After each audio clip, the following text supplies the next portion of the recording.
Hey, this is Mad Movie Mark from the Mad Movie Mark Movie Review. Thank you for joining me as I review the 1936 romantic drama Camille. I didn't know that rich men ever looked like that. Oh, this one does. Hey, well, I appreciate you saying that. I am definitely not rich monetarily, but I am rich in life. If this is your first time joining me, I am reviewing every movie in this book, The 1001 Movies You Must See Before You Die. Camille stars Greta Garbo. She was nominated for Best Actress in a Leading Role. She plays Marguerite. Lionel Barrymore, whom you will probably be most familiar with him from It's a Wonderful Life, and Robert Taylor, who plays Armand Duval. He was a big actor at the time, but I would say, most importantly, he was married to my favorite actress of all time, Barbara Stanwyck. Now, this is widely considered Garbo's greatest performance, as she was nominated for Best Actress. It cemented her legend as MGM's most iconic star, and it showcases her ability to combine glamour with emotional vulnerability. This is the height of MGM craftsmanship for the 1930s. It has lavish costumes and sets and polished direction. It helped define the tragic woman archetype in classical Hollywood cinema, which is the fallen woman redeemed through love and self-sacrifice. And it is a key example of sophisticated pre-World War II romantic dramas. Now, Camille is a character who is a prostitute with very wealthy clientele. She is also someone who is a bit wounded by past loves, by past relationships, and she's very guarded throughout this entire film. She falls in love, but she desperately tries to keep herself safe from being hurt once more. When this movie opens up, Camille is in like an opera house, I believe, and she meets a man. She mistakenly meets a man named Armand, who she mistakes for a rich baron.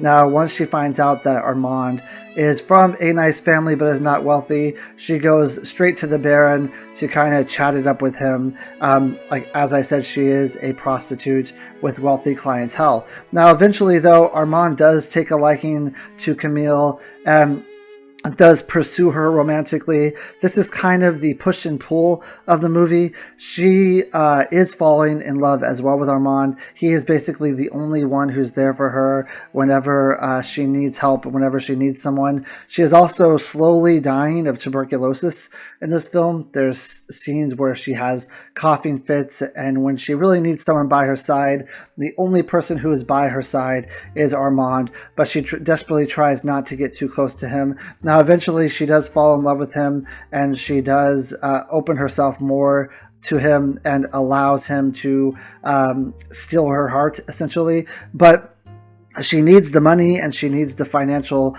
backing from the Baron, because that's basically how she enjoys her lifestyle. She has a very lavish lifestyle in this movie. She spends money recklessly, I would say, very carelessly. She buys a horse just because I think she wants to make someone happy or impress someone, but it's like a very expensive horse, and she's just kind of throwing money around left and right. Now, she does decide at one point that she wants to be with Armand and that she is going to leave the Baron. The Baron gives her a bunch of money as a parting gift. The Baron throughout the film knows that she's falling in love, and he's very jealous of this.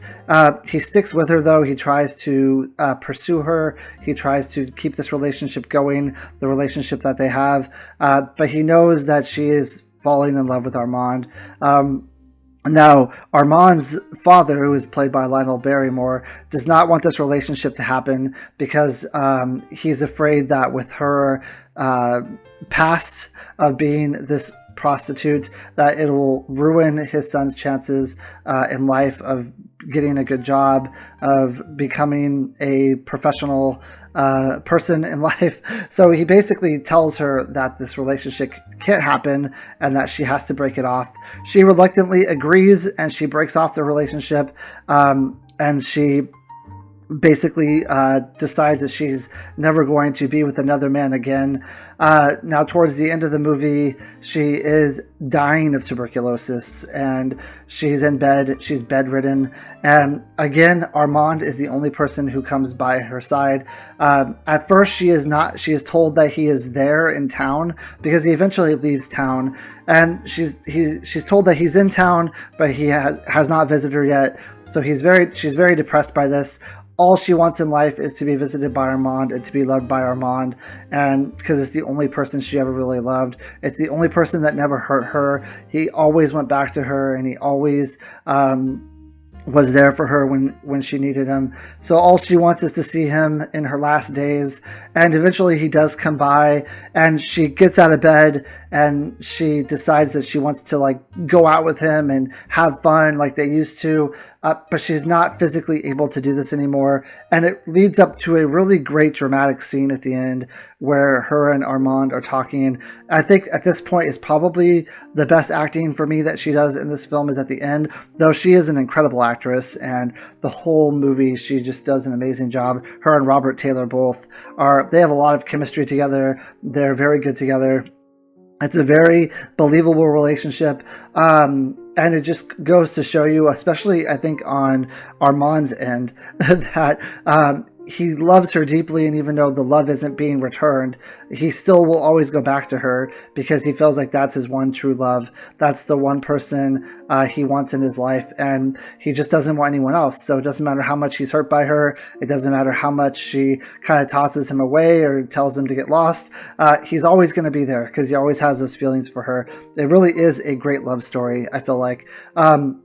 And at the end of the movie, she does end up passing away, but she passes away with her favorite person, the person she loves the most, the person she wants in her life. And I believe at the end of the movie, she's happy with the way her last moments ended up because she wasn't alone. She didn't pass away not knowing Armand's true feelings, not knowing if Armand would come visit her. There was no feeling of the what ifs when she passed, so she was able to pass away happily. I also think that she held out until this point because she was holding out until she was able to see Armand. If you believe that's true, that you can actually try to fight it and hold out as long as you can, I think she did. And then when Armand got there and she was happy again, she was able to kind of let herself go. I thought this movie was really good. I will say there are some points. I did think it was a little long, if I'm going to be honest. The jumping back and forth between Armand and the Baron, I thought there was just a lot of it, maybe too much of it.